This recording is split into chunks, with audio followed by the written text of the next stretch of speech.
Hi everyone, I popped into Aldi after work tonight. It's been a week and eggs are now down to $2.99 from $3.63 last Thursday.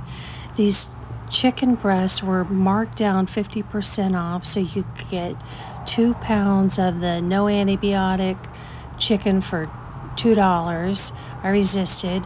So they had a bunch of different packages with the 50% off written on the red sticker. I know it's hard to see, but if I hadn't already had a freezer full, boy, I would have stocked up today. So this is my little Aldi haul. I know I said I'd cut back on cream, and I have. I've only bought 1 quart of the heavy cream and 1 quart of the half and half so far this month. So these two make my second purchase of the month, and today's the 16th.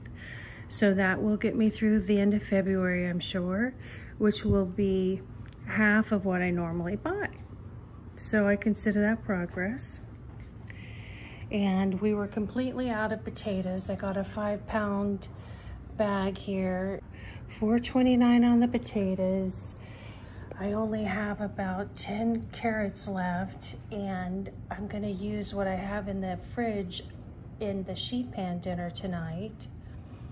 And next week, I wanna make a spring soup that I think you guys will be interested in seeing.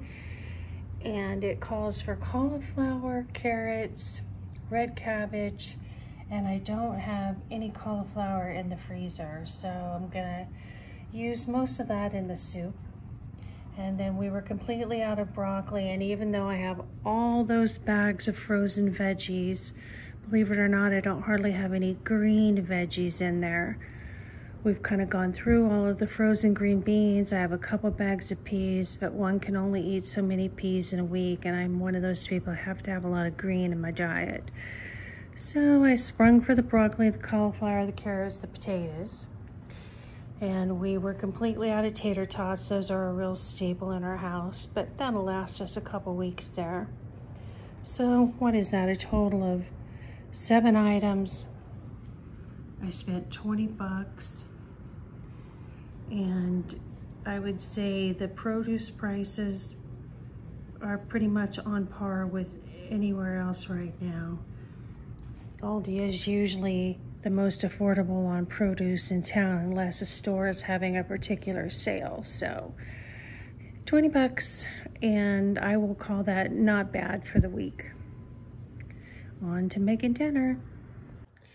Okay, so we're gonna get started on this sheet pan meal.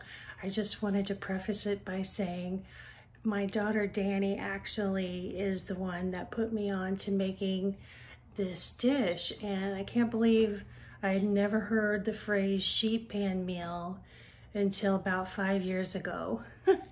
So bless her heart for bringing me into the 21st century. We make this on the regular once, maybe twice a month, just because it comes together easily. Then it gets to cook in the oven with nobody paying attention to it for 30 minutes. Put some bread with it, and dinner is done. So I love it for all of those reasons, and here we go. All right, so just your basic smoked beef sausage here. You could use whatever flavor you like, turkey, yada yada, anything works. You could even use pre-cooked bratwurst sliced up. And you chop up whatever veggies your family likes. You can do this with frozen veggies, but I find it just comes out a lot better if you use fresh veggies. And then the spice profile is, again, your family's taste. You basically chop up all the veggies, chop up the meat, dump in the spices, and I use a lot of garlic, and then several tablespoons of olive oil. Mix it around, dump it all in the pan, bake it for 350 for 30 minutes, and you're done. Boom. So it's just a lot of chopping, and you could actually do this the day before, although I would wait, if you're going to put potatoes in it, until that day to chop the potatoes, because you know how that goes. They can get a little brown.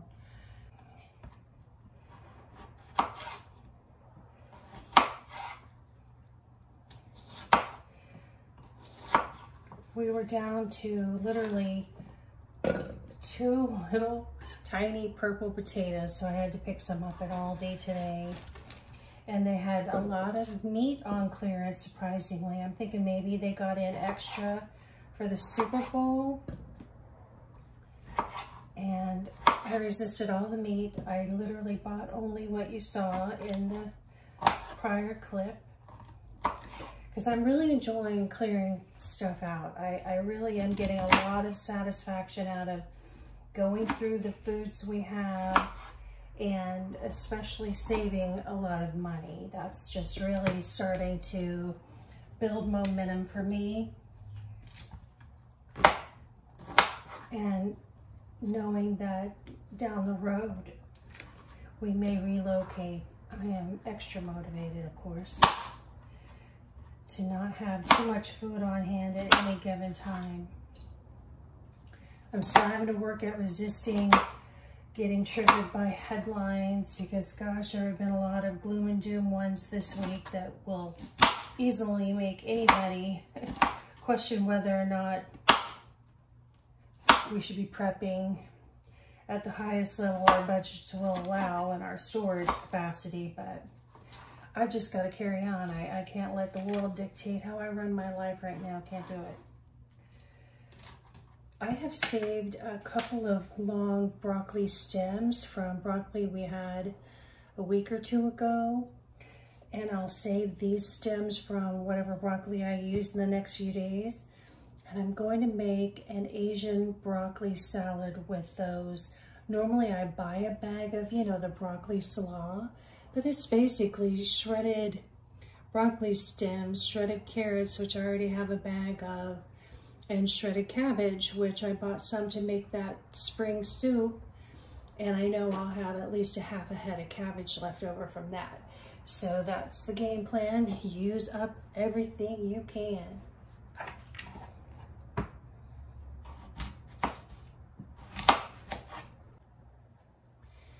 So I went out and picked 3 peppers from my garden to throw in here.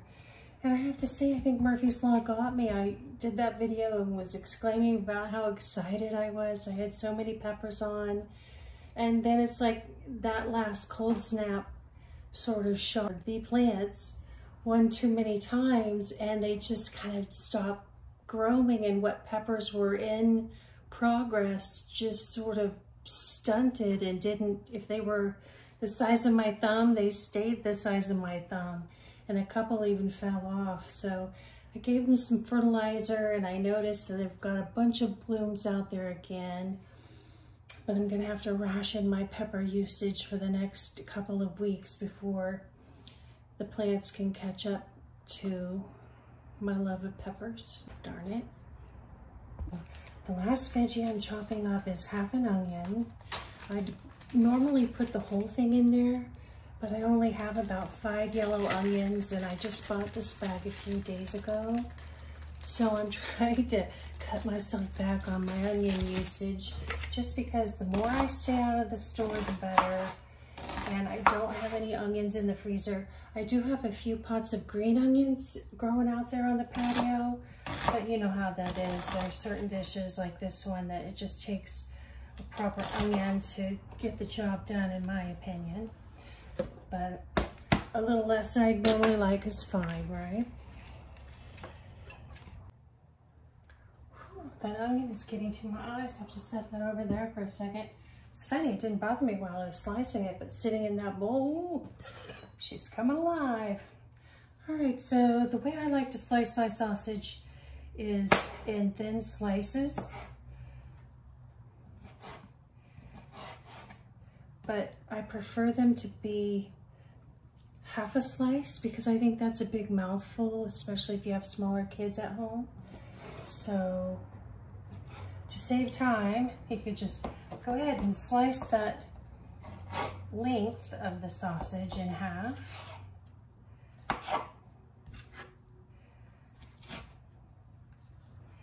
And just give that a chop. And I'm making them about 1/2 inch thick, the slices. Oops.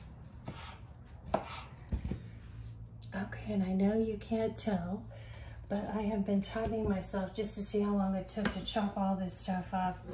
And from the time I got it all on the counter, which that took about 10 minutes right there, but it only took me 7 minutes to get this all chopped up.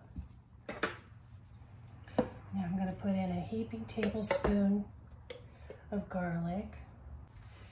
And now for the spices. We're spice wimps, so about a half a teaspoon of red pepper flakes is all we can handle. And I have found with this dish, the more seasoning, the better.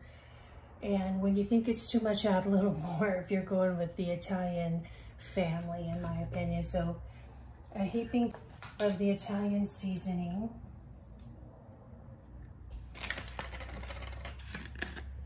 About a half a tablespoon of oregano, which is about all I have in that bottle, so that's all going in.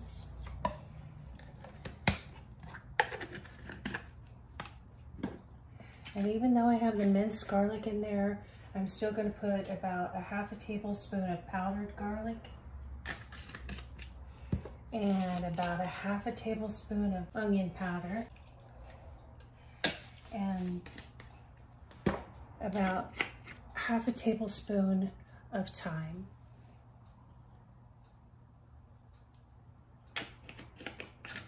And then about a half a tablespoon of salt, because there's a lot of potatoes in there, and potatoes can take a lot of salt. But of course that's to taste for your family. And then about a teaspoon or so of black pepper. People can always add more on their plates. I like to serve this with cheesy garlic biscuits, but I don't want to mess with that tonight. So we're gonna go with our artisan bread that I made the other day. And then you pour in the equivalent of probably 4 tablespoons of olive oil. So I guess that'd be what, about 1/4 cup.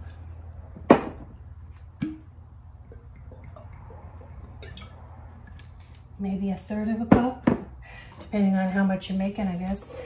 This will easily feed 4 people if you have, you know, average eaters, so to speak. Little kids obviously go a little further, but if you got a hubby and a couple teenagers, this will all be gone. And you'll definitely want something a little substantial to serve with it. Like I said, some biscuits or some bread, something along those lines. And because there's so many veggies in here, I don't attempt to serve like a salad or anything. This is my meat, my veggie. It's a 1-pan dish. Other than I'll have to clean this bowl up. But I've seen many a YouTuber mix this all up on their sheet pan, but that's not my style. You do you. This seems a little dry. A little more oil.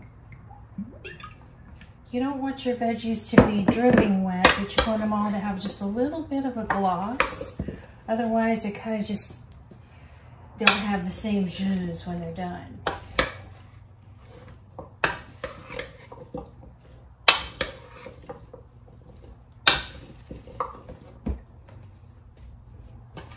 Okay, so on she goes.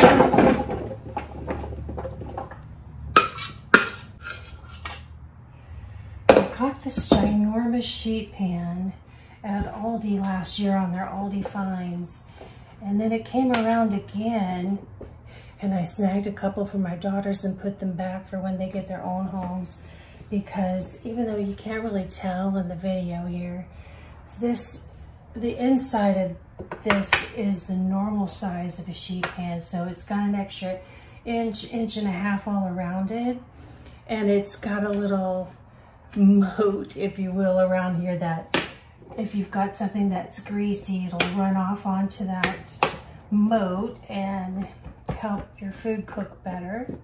And normally I would have had to have put this on 2 smaller pans, because I find this cooks best if you have a little bit of space in between the veggies, if you can get it.